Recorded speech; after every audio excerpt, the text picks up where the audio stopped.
In this lesson, I am going to show you how to use the frame slider range option inside Nuke and what each mode means. If you click on the small triangle this button, you will see a drop down menu with four options: global, input, in out and visible.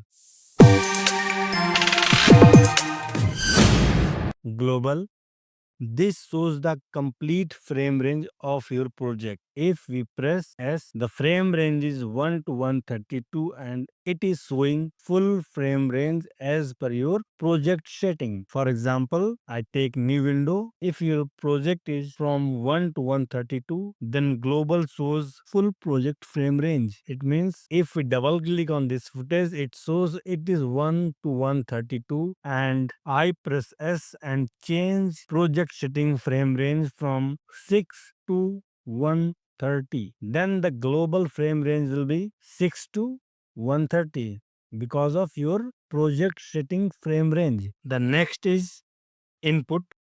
This option is useful when you are using a frame range node.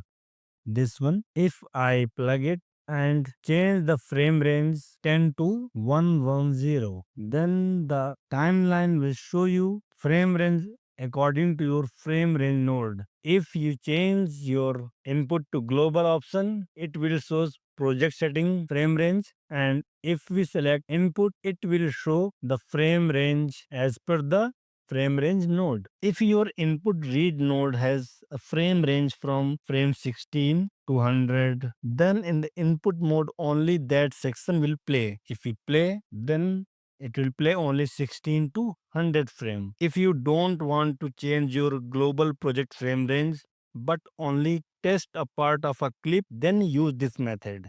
Because my full frame range is 1 to 132, but I want to check only from frame 16 to 100, then you can use this method. And the third one is in and out.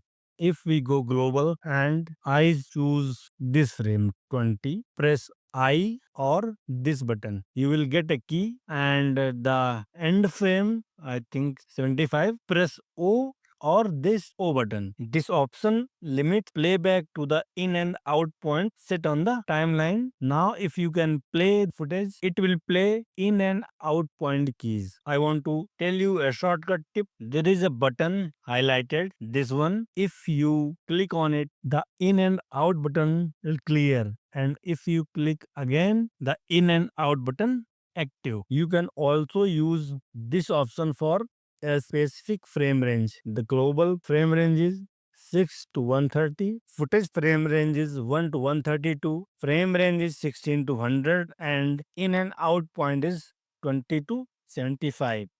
And the last is visible.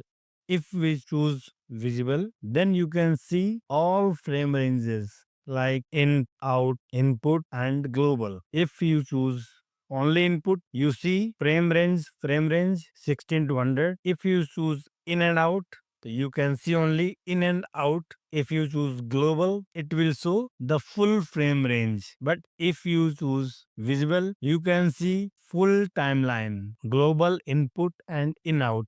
Once again, we repeat. Global means so full project range. Full project range. In out. Play only in between in and out points. Visible shows everything regardless of active range. Input, play only the frame range of your input node or frame range node. If we select footage in input mode, then it will show the full frame range of footage.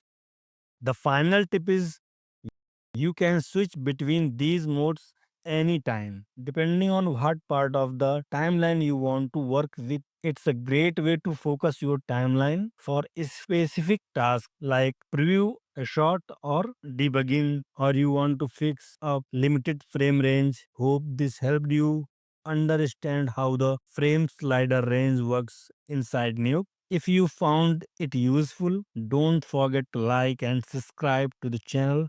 Thanks for watching.